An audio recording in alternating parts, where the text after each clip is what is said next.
Catus, Maximus here, this time with a review with an odd compact 12-inch pipe wrench.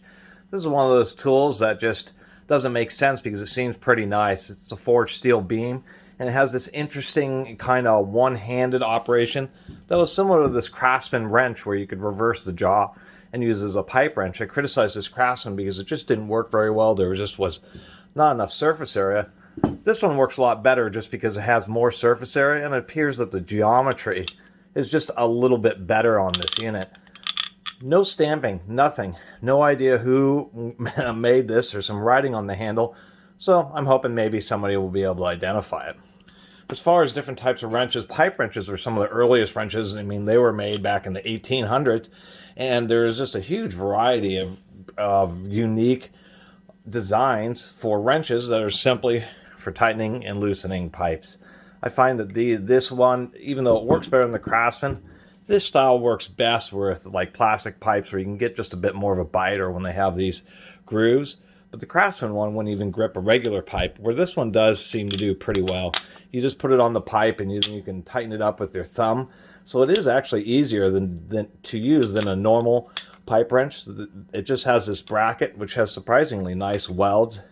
This is just a block of steel. You can even see some of the hot roll finish from the raw stock when they made it, so I thought that was pretty interesting. So it makes it pretty dense because it is almost entirely solid steel. So you just take and do that, and then maybe one more notch, and you just get it on there. What I found is as soon as you really get a good grip, or excuse me, when you really put some firm lever or force on it, it really grabs pretty well. It seems it'll slip if you put it on lightly, but if you kind of put it on more solid like that, then it works really well.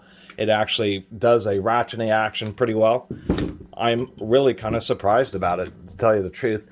And the great thing is, it's actually really thin. This is something that would be quite handy in compact spaces, particularly with working with, say, air or hydraulic fittings, where you just don't have all that bulky width of a standard pipe wrench. And I find that this is the easiest thing I can use to demonstrate how well it works is this old little drill here.